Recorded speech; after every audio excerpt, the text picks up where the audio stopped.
le trajeron testigos falsos. Dice que movieron a la gente y le dijeron, sí, él se hace llamar el Hijo de Dios, y le pusieron 2 testigos. ¿Por qué? Porque todavía no había venido el pacto de la nueva gracia, aunque estaba Jesús aquí, todavía no había venido Hechos capítulo 2, donde fue lleno todos los que estaban, los 120 en el aposento alto del Espíritu Santo, y se inició la iglesia de Jesús, bajo la gracia. Entonces Jesús fue juzgado bajo la ley, y le trajeron 2 testigos falsos, entonces tuvo que morir. ¿Estamos aquí? Entonces dice, en la ley de Moisés no se le perdonaba a nadie. Había 2 testigos, aunque fueran falsos, 2 testigos se levantaban y lo mataban. Usted pecó, lo vieron pecando, venían 2 testigos y lo mataron. ¿A cuánto les gustaría que la ley estuviera hoy en día? No, pues mejor negocio sería tener un cementerio, ¿no? Ahora, ¿qué ocasiona mi pecado? Según Hebreos, cuando yo estoy pecando ahora en Cristo, que no es bajo la ley, sino bajo la gracia. ¿Qué diferencia hay entre la ley y la gracia? La ley dice, estamos bien delante de Dios por cumplir estatutos. ¿Qué dice la gracia? Estaremos bien delante de Dios a causa de Jesús que vive en mi vida. La gracia extiende misericordia para que yo sea restaurado. La ley no tenía misericordia, se acababa. La paga del pecado es muerte. No había otra forma de redimir pecado en la ley. Usted había pecado, usted debería morir. Algo tenía que morir. Y la expiación, que se utilizaba como un método de los que no fueron pillados durante todo el año cometiendo pecado, a los que no pescó nadie viendo pecaron, entonces llevaban su corderito y decían, aquí está mi cordero, maten el cordero, porque nadie me vio ciertamente, pero debe haber pecado en algún lado de mi vida. Y si esa gente que no tenía a Jesús en su corazón, que se guiaban por estatutos, cuando pecaban morían, ahora ¿qué queda para nosotros que tenemos a Dios dentro de nosotros? ¿Ustedes están aquí? El Espíritu Santo metido dentro de nosotros viviendo, Jesús mismo viviendo dentro de nosotros, tenemos su palabra que nos habla cada segundo. Ahora, ¿qué pasa cuando pecamos? Pasan 3 cosas. ¿Qué dice? ¿Cuánto mayor castigo pensáis que merecerá el que, primero, ha hollado bajo sus pies al Hijo de Dios? Cada vez que pecamos estamos pisando literalmente a Cristo Jesús. Lo estamos pisando, dice la Biblia. Segundo, ha tenido por inmunda la sangre del pacto por la cual fue santificado. Esa sangre del sacrificio de Jesús la tenemos por inmunda, o sea, la rechazamos, decimos, esa sangre fue sucia. Aparte de estar pisando a Jesús, estamos diciendo, yo rechazo el sacrificio de Cristo. Cuando yo peco aquí en la tierra, aparte de pisarlo a Él, estoy diciendo, esa sangre no la recibo. Y esa sangre no es limpia, sino inmunda. Y lo tercero, ha ultrajado al Espíritu Santo.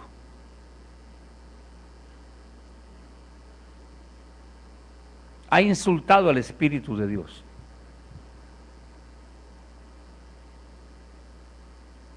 Pues conocemos al que dijo, mía es la venganza, yo pagaré, y otra vez, el Señor juzgará a su pueblo. ¿Quién va a juzgarnos? El Señor. Mire que en este tiempo de gracia, el Señor dice, yo no voy a mandar gente que lo juzgue a ustedes, yo mismo lo voy a hacer. Es más, es pecado juzgar. Estamos en la palabra, hijos. ¿Puedo parar la palabra para llamarle la atención? O los ayudadores, ayúdenme a hacerlo. Es necesario respetar la palabra. Eso es necesario hacerlo.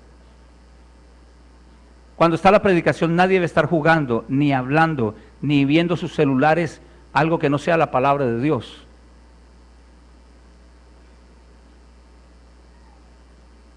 ¿Estamos aquí?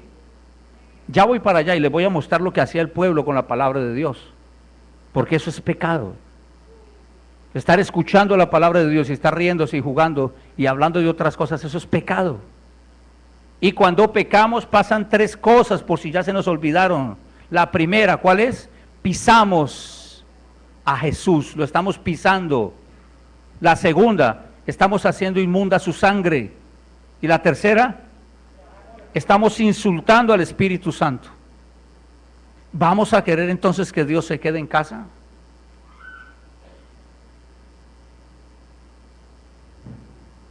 ¿Entendemos por qué Dios no se queda en casa sino el domingo?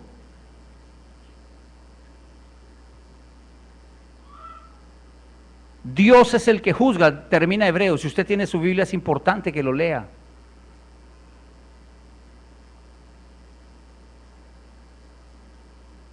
Porque esa Biblia dice es útil para redarguir. Esa palabra penetra hasta los tuétanos. No somos autorizados los seres humanos para juzgar. ¿Por qué en la actualidad no somos nosotros los que juzgamos? Antiguo Testamento nosotros juzgábamos. Con 2 testigos se juzgaba y se mataba. Ahora, ¿por qué no lo podemos hacer nosotros? ¿Quién es el que juzga ahora? Dios directamente. O sea, creemos que el asunto es más suave que antes, ¿no? Pues ahora el único que juzga es Dios. Y Él dijo, mía es la venganza. ¿Qué es retroceder? Porque alguien dice, no, pero yo no he retrocedido. Consiste en no avanzar. Retroceder no es ir hacia atrás, retroceder es no avanzar. Así que quedarme en una misma posición espiritual toda la vida, todo el tiempo, eso es retroceder. Porque cada vez que yo me estanco, todo está avanzando, o sea, estoy retrocediendo.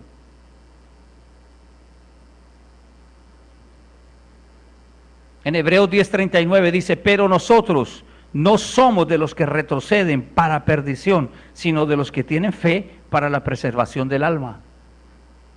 ¿Cómo igual se camina este camino? Por fe. Es una vida de fe, no es una vida de esfuerzo, no es una vida de fortalecer nuestra voluntad para con nuestra voluntad vencer los vicios o los pecados.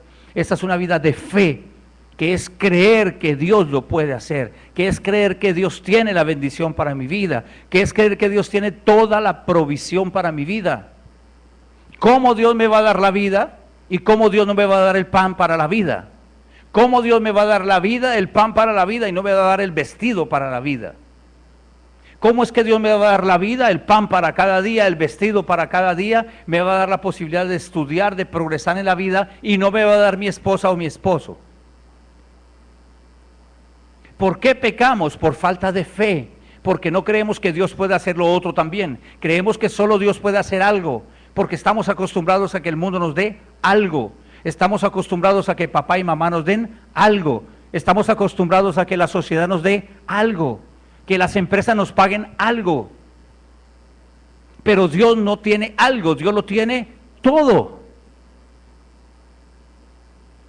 Así que yo no puedo angustiarme, como dice la palabra. Ustedes no miran los pajarillos, ellos no trabajan y se preocupan de lo que van a recibir. ¿Cuál es el problema del ser humano? Que el ser humano cree que Dios lo hizo, pero no cree que Dios le puede proveer. Cree que Dios le puede proveer, pero no cree que Dios le puede conducir. Cree que Dios le puede conducir, pero no cree que Dios tiene un destino. Así que yo tengo que hacer algo para ayudar a Dios y me salgo de la fe y pierdo y Dios se va de casa. Dios sigue de lejos. La crisis que se está viviendo de moral a nivel mundial fue porque Dios se fue de casa. Se nos ha ido de la casa Dios. Se nos ha ido de la mente y del corazón, se nos ha ido de la boca, se nos ha ido de los pies, se nos ha ido de las manos. ¿Y qué estamos haciendo nosotros? Tratando de quedarnos con la religión porque Dios se fue de casa. Tratando de quedarme con la tradición, tratando de quedarme con una reunión tal, con una costumbre, tratando de quedarme con algo de su aroma, pero Dios se fue de casa. Entonces sabemos cantar, sabemos hablar de Dios, sabemos términos cristianos, sabemos meternos en internet para buscar un video cristiano, una canción cristiana, pero seguimos viviendo como antes de conocer a Jesús. Y lo estamos haciendo deliberadamente. Seguimos mintiendo como un diario vivir nuestro. Seguimos deleitándonos en nuestros vicios. Seguimos dándole satisfacción a nuestros deseos carnales y seguimos viniendo el domingo y los miércoles y cualquier día de reunión a decir, el Señor está conmigo. Igual que antes vivíamos una semana como queríamos y un día lo dedicábamos a ir a limpiarnos y a lavarnos de todas las culpas. No para ser transformados, sino para ser tranquilizados en nuestra conciencia. Dios se fue de casa. Dios se fue de casa. Pero nosotros, dijo Pablo, no somos de los que retrocedemos. Eso es retroceder, hemos retrocedido. Hemos retrocedido en el conocimiento de la palabra, en el conocimiento del poder del Espíritu Santo. Porque usted sale confrontado cuando vienen enseñanzas como la del domingo pasado, donde Dios dice, ustedes han hecho inválida mi palabra por sus tradiciones. ¿Por qué? Porque la raíz tan fuerte de las tradiciones y las de este tiempo son más fuertes, son tan fuertes y más fuertes que la palabra. Eso que está diciendo que Dios se fue de casa, que Dios no está ocupando la silla grande en la casa, Dios no está ocupando el puesto de la mesa, el mejor, a Dios no le estamos sirviendo el plato mayor en la casa, se lo están llevando las tradiciones, la moda, la vanidad, los vicios. A Dios le tenemos el rincón, el cuarto de San Alejo, el cuartico para el viejito. A Dios le tenemos la sillita rota con un cojincito viejo. Porque la grandota la tiene la televisión, la grandota la tiene el internet, la grandota la tiene la pornografía, la grandota la tienen los deseos sexuales de los jóvenes, los vicios de los adultos y de los jóvenes. La silla grande, la de la mesa grande, la tiene la complacencia, que estamos viendo hijos, hijas, estamos viendo gente, familia que está pecando y de qué forma, y nosotros solo nos estamos riendo y complaciendo y diciendo, bueno, ¿y qué puedo hacer? El pecado nos está taponando y nosotros no estamos diciendo nada. Estamos congraciando, estamos jugando. Y Dios cada día ha estado retrocediendo. Y si llega a estar en casa, está en el último rincón. Voy para allá. ¿Qué hacer con la palabra que recibimos? Deuteronomio capítulo 6, versículos del 1 al 9. Nos da unas pautas maravillosas qué hacer con lo que recibimos. ¿Qué está pasando con la palabra que estamos recibiendo? ¿Dónde está lo que Dios nos está diciendo? ¿En dónde está lo que Dios nos ha hablado durante tantos años? Hay cristianos de 20 años, de 15 años, de 8 años, ¿Dónde está lo que Dios nos ha dicho? ¿Dónde está lo que Dios te ha dicho? ¿A dónde se fue toda la palabra recibida? En Deuteronomio 6, del 1 al 9 dice, esto pues son los mandamientos, los estatutos. El Señor le está hablando al pueblo y le dijo todos los mandamientos. Honrar a padre y madre, no jurar su santo nombre en vano, no tomar la mujer ajena. Todos los mandamientos se los dio. Y después les dijo, estos pues son los mandamientos, los estatutos y los decretos que el Señor vuestro Dios me ha mandado que os enseñe. Primero, para que los cumpláis en la tierra que vais a poseer. ¿Para qué nos envía Dios su palabra primero? ¿Para qué? ¿Para qué? Para que la cumplamos. Si vamos solo a jugar con su palabra, entonces no la oigamos. Pero si Dios nos está diciendo su palabra, yo me estoy exponiendo a su palabra, yo tengo que asumir que la voy a cumplir. ¿Cuántos están aquí? Jesús no vino a predicar la palabra, Jesús no vino a sanar enfermos, Jesús no vino a resucitar muertos, Jesús no vino a convertir el agua en vino. ¿Cuántos están aquí? Jesús no vino a eso. Jesús vino a ¿qué? A cumplir la palabra del Padre. Y por cumplir la palabra del Padre, como resultado salían esas cosas. Lo central de Jesús no era hacer cosas, lo central de Cristo era cumplir la palabra de su Padre. Escuché a mi Padre decir algo, yo vine a hacer y a cumplir lo que el Padre me dijo. Tanto que en Juan 17 dice, lo que tú me dijiste, yo se lo dije a ellos. El nombre que me diste, ese nombre lo utilicé para ellos. Dios nos da una palabra y nos da un nombre. Por eso cuando pecamos, pisamos ese nombre, pisamos esa palabra. Por eso Hebreos dice, cuando deliberadamente, sabiendo que algo está mal, lo hacemos, estamos pisando a Jesús, pisando su palabra. Y lo único que puede haber sobre alguien que pisa la palabra, sobre alguien que pisa la sangre de Cristo Jesús, insulta al Espíritu Santo que es. Ni quiero nombrarlo. Solamente me lo imagino. ¿Qué habrá para una persona así? cuando deliberadamente, esa palabra es clave, deliberadamente, porque estamos expuestos a cometer un error, 2 errores. ¿Estamos aquí? Segundo, para que temas al Señor tu Dios. Por favor, estoy orando a Dios que vuelva su temor a nuestros corazones. No hay temor a Dios. La gente no tiene temor de Dios. ¿Qué es temor a Dios? Es reverencia. Y si lo quiere colocar en el punto atrás, es pánico. No puedo hacer eso.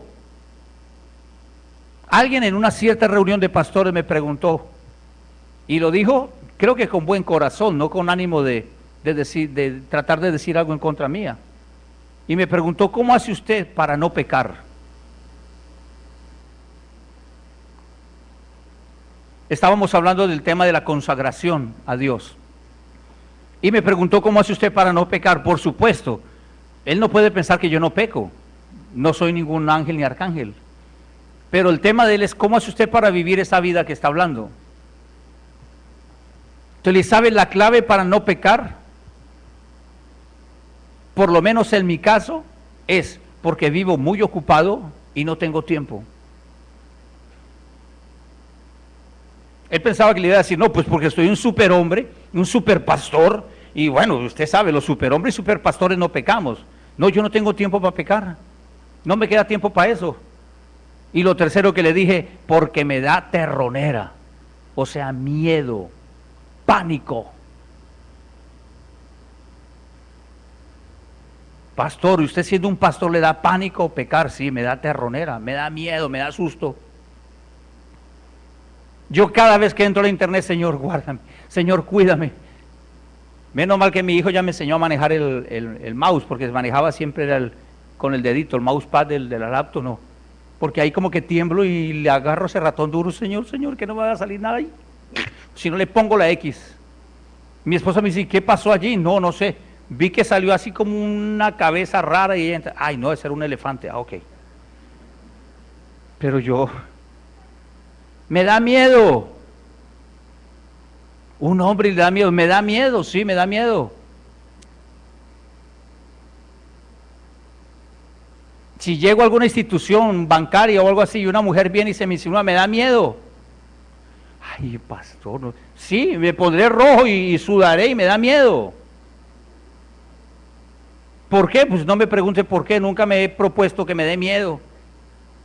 Pero cuando yo leo la palabra de que tiene que haber temor, cuando yo quiero cumplir una palabra de Dios, tiene que haber temor de Dios en mi corazón. Yo no puedo poner cualquier programa de televisión en mi casa porque me da miedo lo que puede pasar con cualquier basura. Yo no puedo permitir que entre pornografía a mi hogar, yo no puedo permitir que se consuma alcohol, que se digan las groserías que quieran, no puedo permitirlo. ¿Por qué? Porque me da miedo, me da temor. Y si usted no le da amor por Dios, tenga por lo menos miedo. Me da temor quedarle mal a mi papá, temor de reverencia. ¿Qué irá a decir Dios de mí? Me entregó todo lo que él tenía a su hijo y ahora mire lo que yo le hice. Me da vergüenza.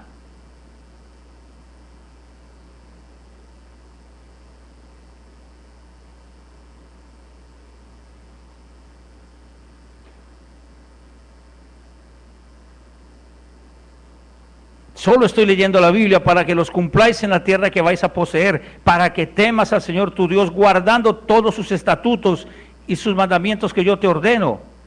Y dice, tú y tus hijos y tus nietos. Este es un asunto para mí, dígalo, para mí, para mis hijos, para mis nietos. ¿De qué me está hablando la palabra? Tú, tus hijos y tus nietos. Este es un asunto generacional. Este es un asunto para mí, ok, es para mí y para mis hijos. Yo soy responsable de que esta palabra esté para mis hijos. Ahora, que mis hijos la cumplan o no la cumplan es problema de ellos, pero en casa yo soy el responsable de que esta palabra esté levantada, que el sillón más grande de la casa sea para el Rey, que la adoración y la alabanza de mi casa sea para Jesús. que el Espíritu Santo no sea insultado, que la sangre no sea inmunda, que Jesús no esté pisado, y el que quiera meterse con eso, pues la va a tener conmigo. Mientras el nombre de mi Jesús no sea pisado, la sangre de mi Jesús no sea inmunda, nadie me insulte a mi Espíritu Santo en casa, todo está bien. Porque este es un asunto generacional. Este es para mí, para mis hijos y ¿para quién? Para mis nietos. Yo tengo la responsabilidad de lo que va a pasarle a mis nietos. Debo asumir la responsabilidad de lo que le va a pasar a mis nietos. Bueno, algunos pueden pensar, pero eso es cuestión de sus hijos. Si sus hijos se casan, ellos verán con quién se casan y verá qué van a hacer con sus nietos. Pues no, yo puedo marcar desde hoy lo que va a pasar con mis nietos, por la palabra de Dios. A partir de hoy yo puedo marcar lo que va a suceder, no solo con mis hijos, sino con mis nietos. Soy un fabricante de caminos, soy un fabricante de carrileras, soy un fabricante de destinos. Yo no puedo meter a mis hijos a la brava por un camino, pero yo puedo ser un constructor de caminos, un constructor de camino, un constructor de caminos. Y cuando mis hijos me digan, ¿cuál es el camino? Yo les diré, este es el camino. Y cuando mis hijos me digan, ¿y cómo se camina ese camino? Yo les abro la puerta del camino y les digo, entren, que el camino está preparado. ¿Y cuándo hizo usted ese camino, papá? Pero si quieren tomar otro camino, tómenlo. Jesús dijo, yo soy el camino. ¿Qué hizo el Padre con su Hijo? Abrió camino y lo mandó como camino. Y cuando el hombre no tenía camino, entonces vino algo espectacular, una opción llamada camino, Jesús. Y por eso Jesús vino y se presentó y dijo, yo soy el camino.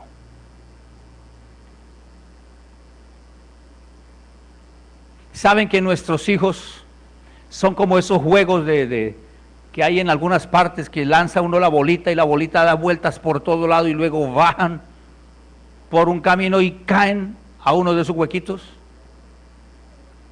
Pinball es que le llaman, no sé cómo llaman. Así son ellos. Dice que son como saetas y hay un momento en que uno los tiene que lanzar al mundo. Pero sabe, yo no le voy a abrir 5 huequitos a esa bolita, yo le voy a abrir uno solo. Y ellos van al mundo y dan rueda y rueda y rueda y rueda. Y cuando digan, ¿y qué es lo que tengo que hacer aquí? Entonces habrá una sola bolita que bajará por un solo huequito y por un solo camino y caerán allí y dirán, bueno, realmente me tocó decidir tal cosa. Bueno, está bien. ¿Quién fabricó ese camino?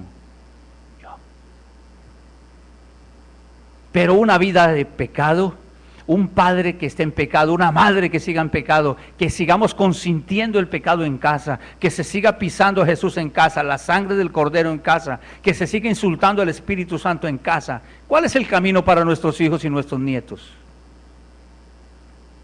Decía mi abuela, a quejarse al mono de la pila.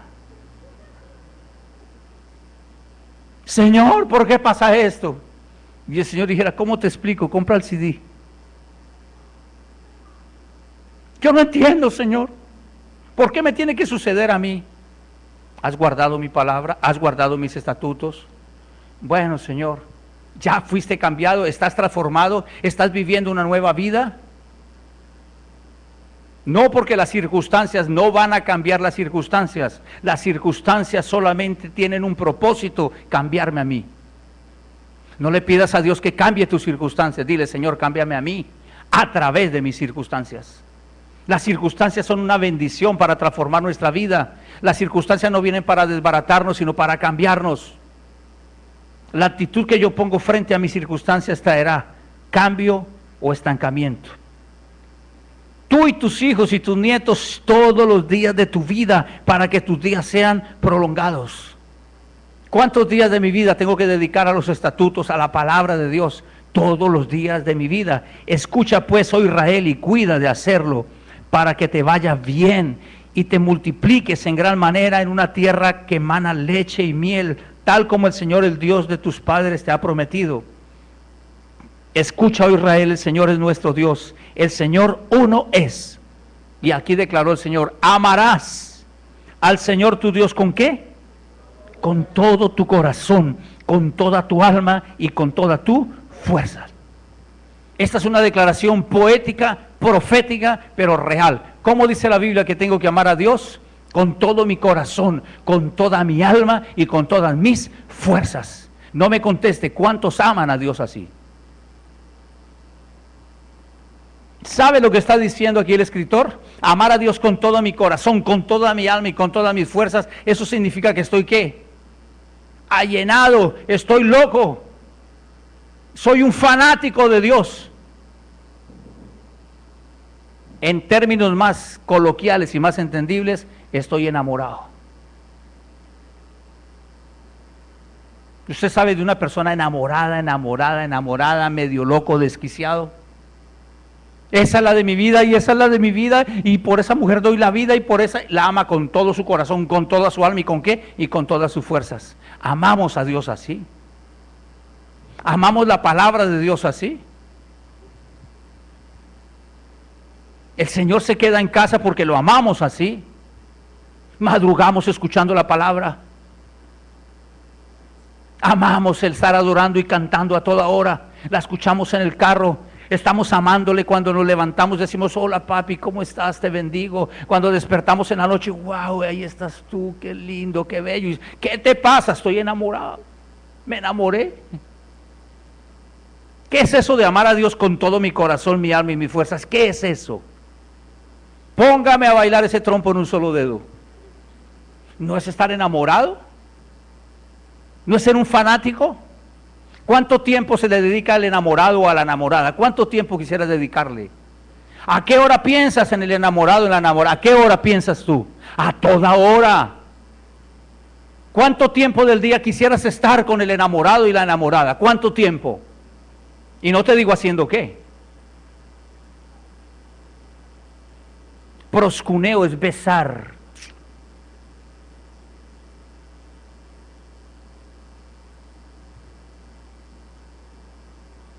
En cambio de ser la heroína de un ejército, ayer mi hija viendo algo me dijo, heroína, esa es una heroína papá, pero heroína es una droga. Le dije, sí, pero también es una mujer que es una héroe, entonces le dicen heroína. Sí, pero se ha besado con medio ejército, bueno, será por eso la heroína, que ya el medio ejército la ha besado. ¿Cuántas veces besas a Jesús al día? ¿Cuántas veces abrazas a Jesús al día?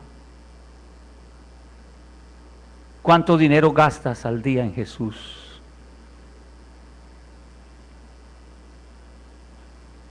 ¿Cada cuánto quisieras escuchar la voz de ese enamorado tuyo?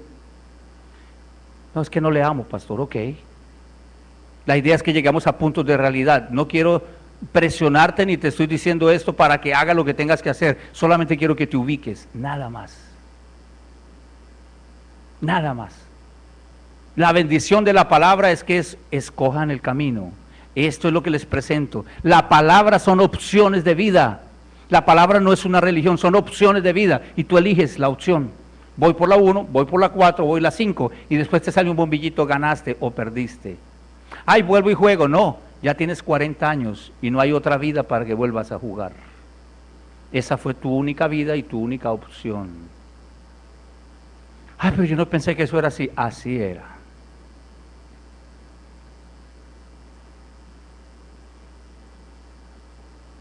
Necesitamos revisar si amamos al Señor.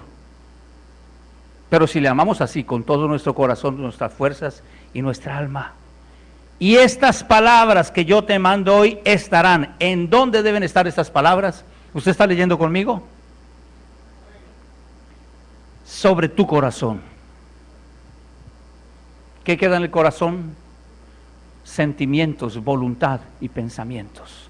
Estas palabras tienen que afectar mi forma de pensar. Estas palabras tienen que afectar mi forma de sentir. Estas palabras tienen que afectar mi forma de decidir. Estas palabras, ¿en dónde tienen que estar? ¿En dónde? Primero, ¿en dónde? En mi corazón. Esta palabra que estamos oyendo hoy tiene que estar ¿en dónde? Primero, ¿en dónde? En mi corazón.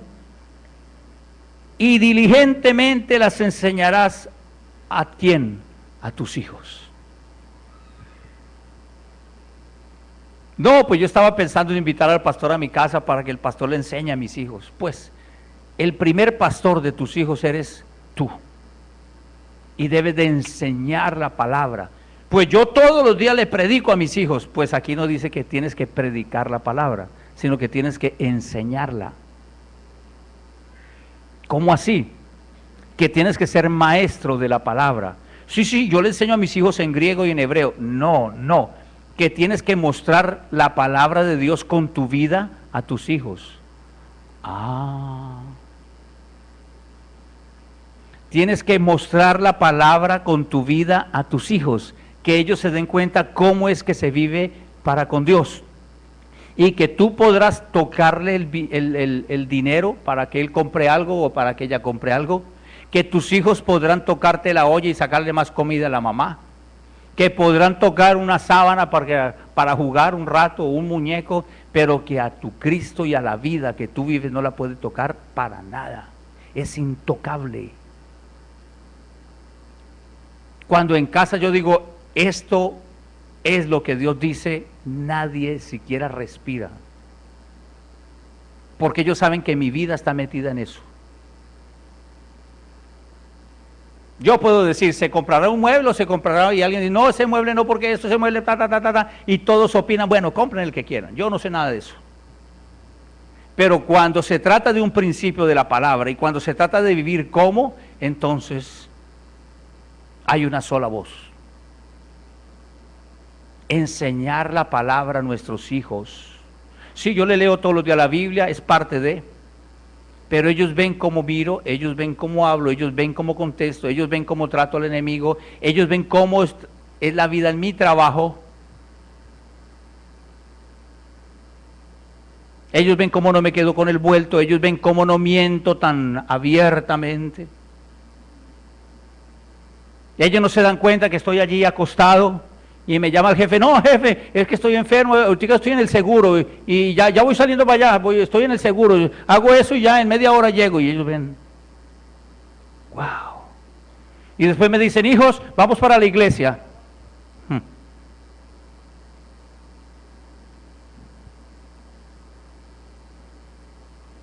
Enseñar la palabra, no dice predicar. Y hablarás de ellas. ¿Cuándo? ¿Cuándo debemos hablar de esa palabra?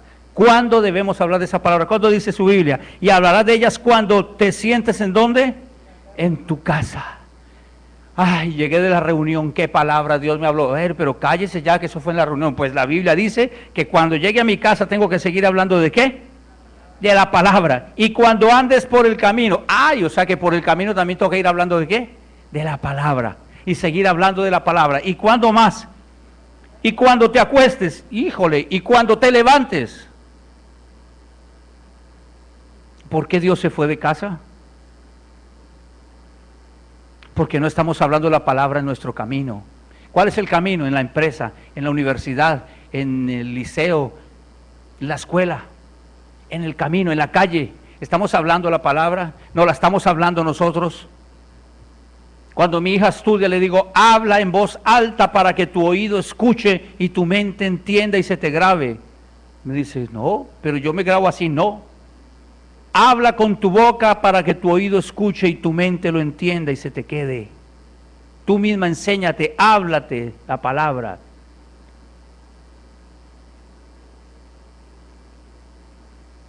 Yo me hablo la palabra cuando estoy en el camino, cuando voy por el camino y viene la palabra y hablo con ella y me sigue hablando y me bajo del carro y está la palabra y entro a la palabra y ahí está la palabra. Y aún puede que esté viendo un juego y ahí está la palabra y yo hablando con la palabra y hablando, a veces me dice, ¿cuánto va? No sé, pero no está viendo el juego, es que estoy con la palabra, aquí también está. Y ella me dice, apágalo, apago y ahí sigue la palabra. Cuando te levantes, cuando te acuestes, ¿a qué horas tiene que estar la palabra en mi boca? ¿A qué horas tiene que estar la palabra en mi mente? Según lo que dice la Biblia. ¿Queremos que Dios vuelva a casa?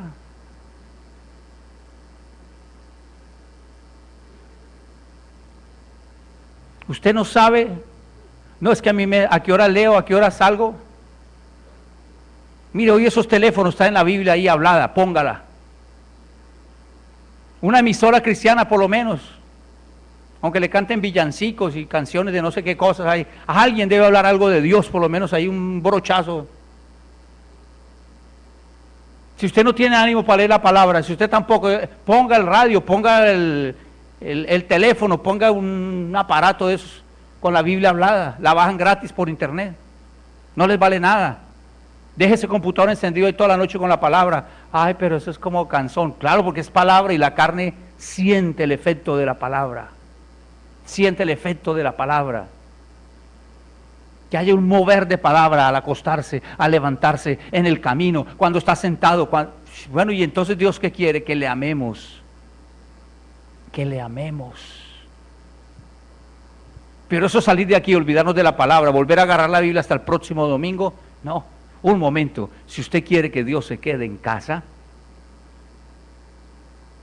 vamos a necesitar restaurar la palabra. Ya estoy por terminar. Y las atarás como una señal, ¿a dónde? En tu mano. Las atarás como una señal, ¿a dónde? En tu mano.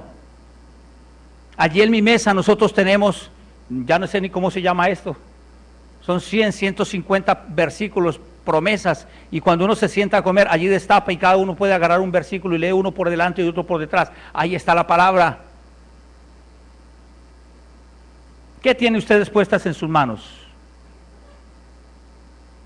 Algunos tienen la manilla de no sé quién, la manilla del otro, ¿cómo se llama? La pulsera de la buena suerte. ¿Cómo reconoce usted un santero? Porque ellos saben esta palabra, ellos saben que hay que proclamarlo, hay que ponerlo por señal en las manos, hay que ponerlo por señal en el cuello, hay que ponerlos por señal en las orejas, en las narices, en todo lado. En la lengua, compartí con alguien espectacular esta semana y sacó su piercing de la lengua y dijo, nunca más, no sigo con esto. Delante mío se lo sacó así y dijo, mire pastor, no más con eso. ¿Por qué? Porque entienden que no es que es malo el hierro o el metal, que no es que es malo ni porque se le vea feo, se le vea tal, sino que hay un mundo espiritual detrás de eso que hacemos. Se entiende que hay un mundo espiritual que respalda toda acción que hacemos. Ah, pero si usted busca una manillita que dice Jesús te ama, ay no, está feo, ay no, esa no, ay no se va a poner eso. ¿Y qué tal usted en su colegio con Jesús te ama? Uy no, qué horrible. Qué oso, qué gafo, qué tal. Bueno, yo no sé qué más es lo que se dicen. ¿Por qué? No, hay que anunciar ¿qué? Movimiento gay, el movimiento skate, el movimiento Nemo, Nomo, el movimiento Nimo, el movimiento Rod, el movimiento Q, el Punky, Tuki Lulú.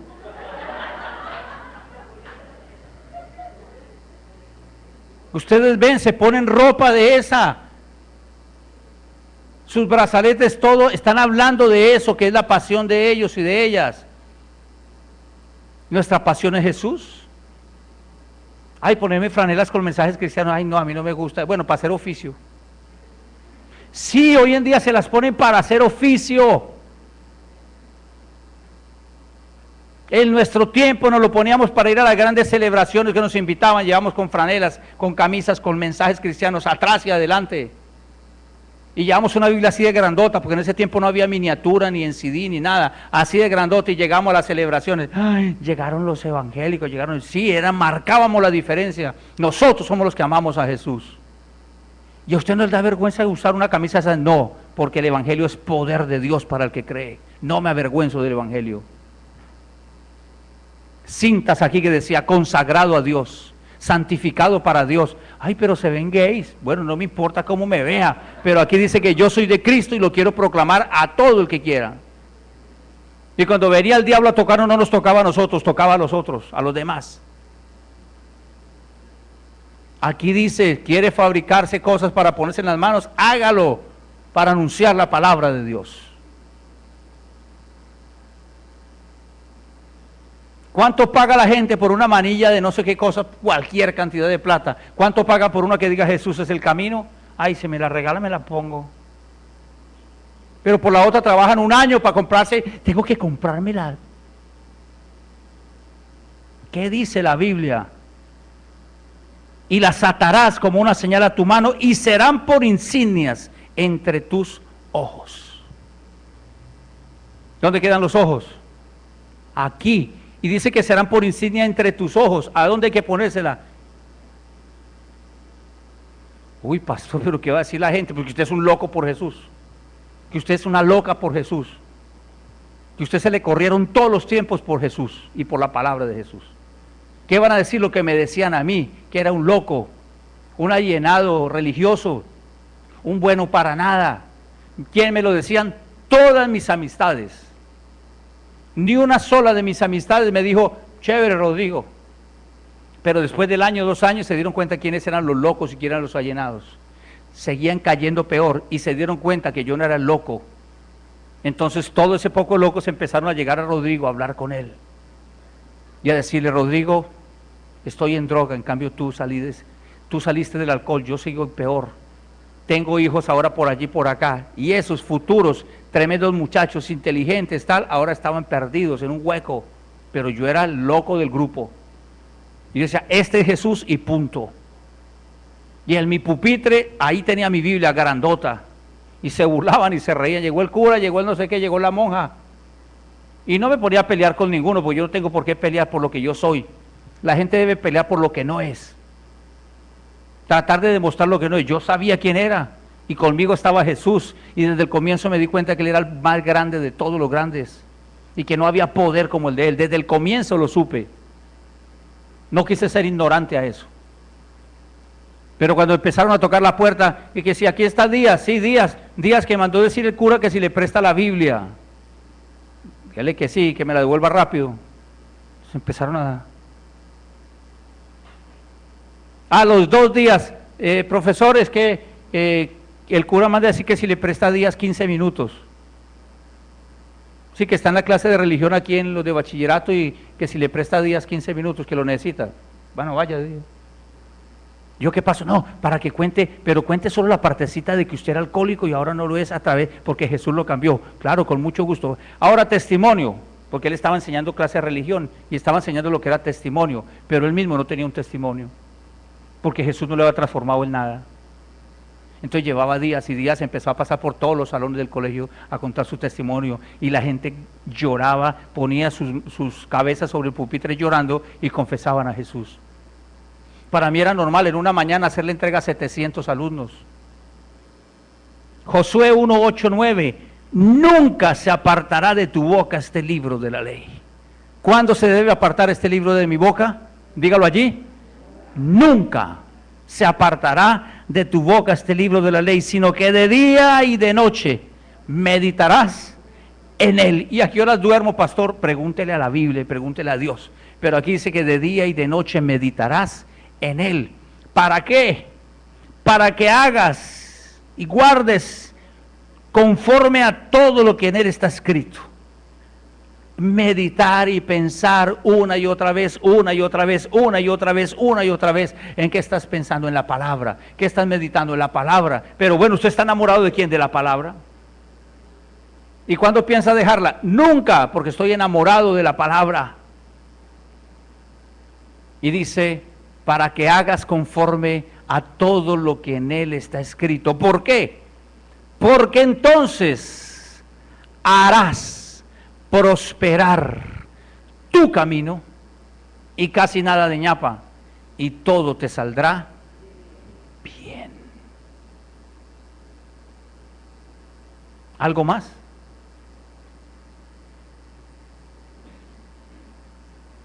Por eso mira que te mando que te esfuerces y seas valiente, no temas, no desmayes, porque el Señor tu Dios estará contigo a donde quiera que vayas.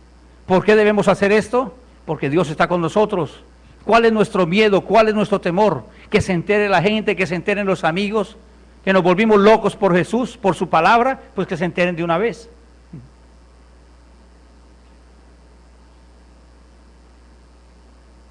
Y llegar al sitio donde antes parrandeábamos o estábamos, me acuerdo cuando llegué donde mis amigos como la segunda o tercera vez, y cada uno tenía su botella encima de la mesa y yo puse mi Biblia. ¡Pum!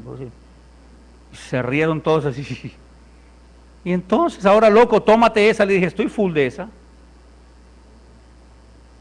Y ese día le dije, les vengo a hablar a ustedes por última vez, muchachos. O lo aprovechan o te veo fideo. Este es Jesús, les compartí de Cristo, hasta luego y que estén muy bien. Pero no me tomé ni 3 para hacerme judíos a los judíos, para ganar judíos. Ni me fumé 8 para pues, no herirlos a ellos, porque ahora el punto es que no hay que herirlos. Nosotros estamos pisando a Cristo, estamos haciendo inmunda la sangre de Cristo y estamos insultando al Espíritu Santo, pero no hay que herir a los otros. Se hiera el que se hiera. Jesús es el Señor, Él es el Rey de Reyes, y hay un pueblo que tiene que mostrar que Él es el Rey de Reyes, y hay un pueblo que tiene que mostrar que está enamorado de Jesús y que lo ama con toda su alma, con todas sus fuerzas. Terminemos pues, o termínanos, Señor. Josué 24:14. Ahora pues, después de que Josué tomó al pueblo y les dio todo un discurso y les dijo de dónde los había traído Dios, hasta dónde los tenía ahora, y les habló más o menos en los términos que yo les he hablado.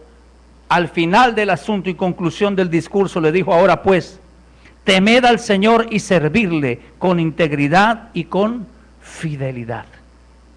Quiten los dioses que vuestros padres sirvieron al otro lado del río. Quiten los dioses que sus padres sirvieron al otro lado del río. Anoche estaban hablando de las generaciones, de los abuelos. Alguien dijo que se puso a investigar hasta la 3ª generación y quedó atónita de todo lo que encontró, de lo que eran sus abuelos, de lo que practicaban, cómo uno de ellos se convertía en animal, o sea, era chamán.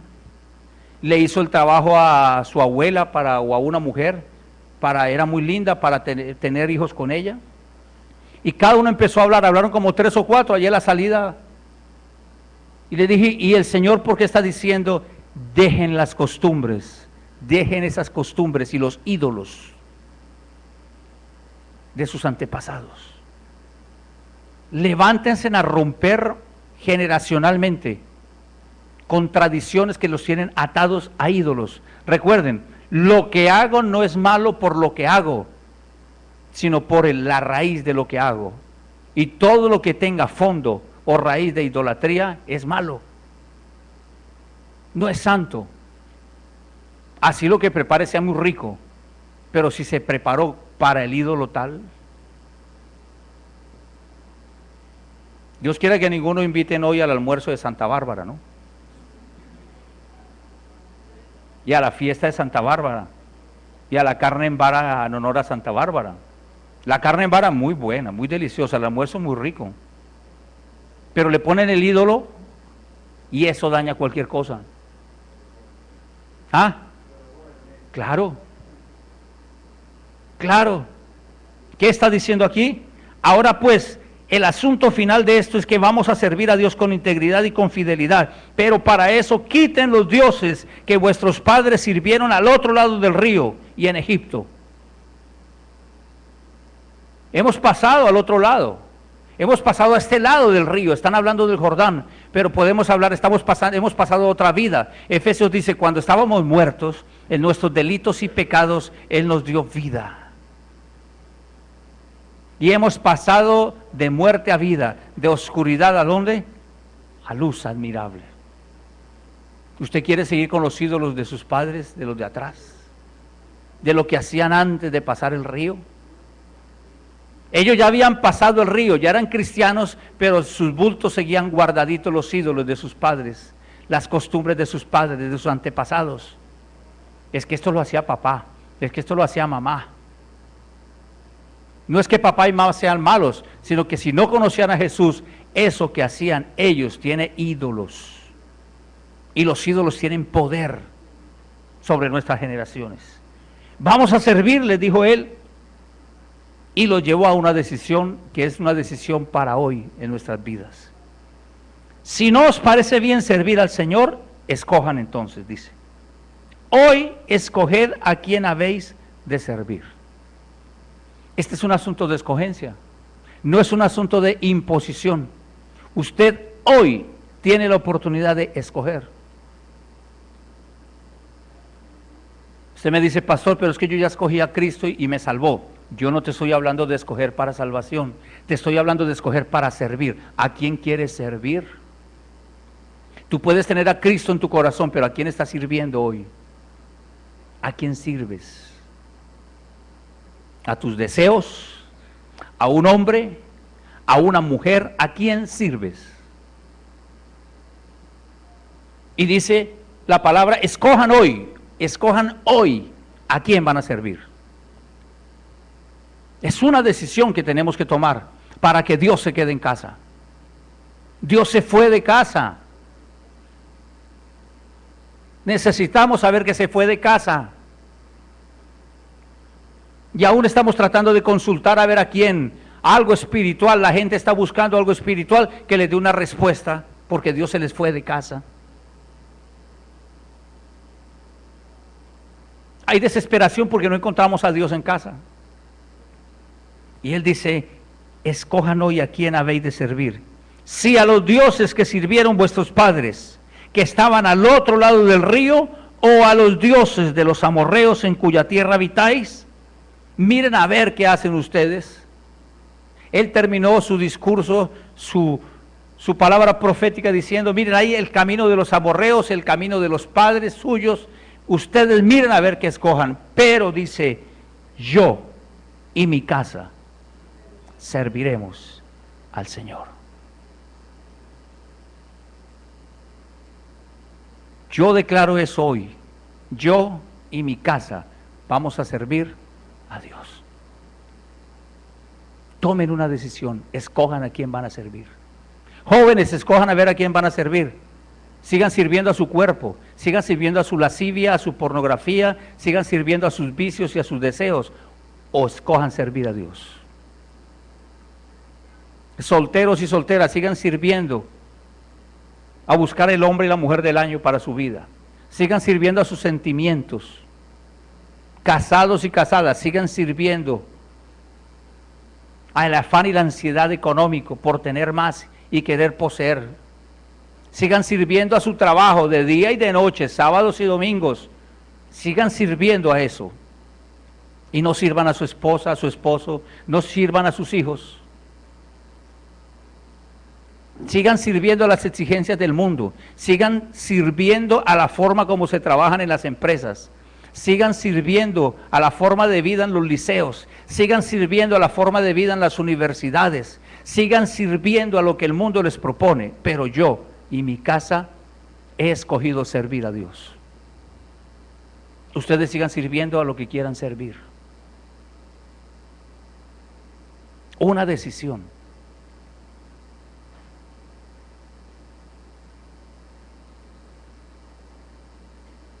Recuerdo la actitud del ingeniero que me hizo entrega de mi primer casa, de nuestra primer casa en Colombia. Fui, reclamé la llave y el ingeniero me dijo, camine para entregarle su casa.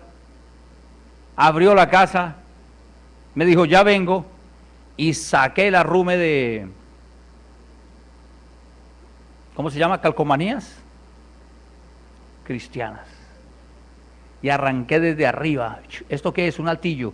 Y aquí voy a colocar, y empecé a poner versículos, y las iba colocando por todo lado. Y después llegué a la habitación mía y dije, en la puerta tengo que colocar aquí. El Señor es mi guardador. Dije, yo me levanto en la mañana y a donde primero voy es al baño. Y llego medio dormido un lunes sin ganas de trabajar. Entonces en el vidrio en el espejo del lavamanos, en el espejo que quedaba arriba, entonces le puse un tremendo versículo. Hoy es el día de Dios, hoy es un día agradable y perfecto. En la manilla cuando la vaya a abrir, y empecé a recorrer toda la casa haciendo todo lo que hacía. Y como a la hora llegó el ingeniero, bueno, voy a hacer la entrega, y empezó, no, pero ¿qué pasó con esta casa? La dañaron. ¿Y usted qué hizo? Esto estaba así, disculpe, esto no estaba así, vamos a mandársela a pintar otra vez. Le dije, no, esta es mi casa y yo la acabo de marcar. La acabé de marcar toda en la cerradura. Para subir la escalera había otra allí. por todo donde iba, nuevecita de paquete, y gozoso. Y después eso, ¿cómo sirvió? Y empezaron a pasar los eventos y estaba la palabra allí, y abría la puerta y estaba la palabra, y me iba a cepillar los dientes, tenía que leer la palabra. Yo mismo me obligué a leer la palabra, a meterme con la palabra. Esa palabra se encarnó, se hacía vida. Y todo el que llegaba allá a esa casa, cuando miré, no le tenía fotos en la playa. No, ay, mire mi álbum cuando cumplí 15 años, mire mi álbum cuando... No, les tenía la palabra por todo lado. Y hoy en día ahí en la sala de mi casa llegan y a 4 o 5 libros les tengo uno de imágenes de Canadá, y ahí está el libro, Enciclopedia de Problemas Familiares. Todo el mundo llega y lo agarra de una vez. ¿Y qué es un libro de pura palabra? A la entrada que encuentra una Biblia grandota de palabra. Ay, pero eso es para decoración y para que la lean, para que la vean. Y necesito intensificar más esto. Yo escojo servir a Dios. Vamos a estar de pie. Pero si quieres que Dios vuelva a casa, tienes que escoger a quién vas a servir. Este es un asunto no es un asunto de religión, no es un asunto de qué religión vas a escoger. El asunto es a quién vas a servir. A quién vas a tener como Dios tuyo. A quién vas a amar con toda tu alma, con todas tus fuerzas y con todo tu corazón. ¿A quién? Vale la pena pisar la vida de Jesús. Vale la pena ser inmunda la sangre de Cristo, insultar al Espíritu Santo por un momento, por un instante de placer.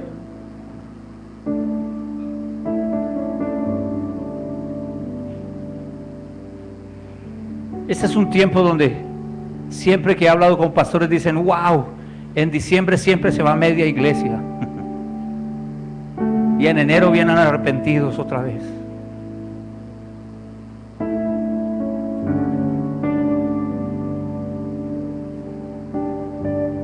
¿Saben por qué pasa eso? Porque ellos no saben que esto es una lección y que tú eliges vivir como quieras.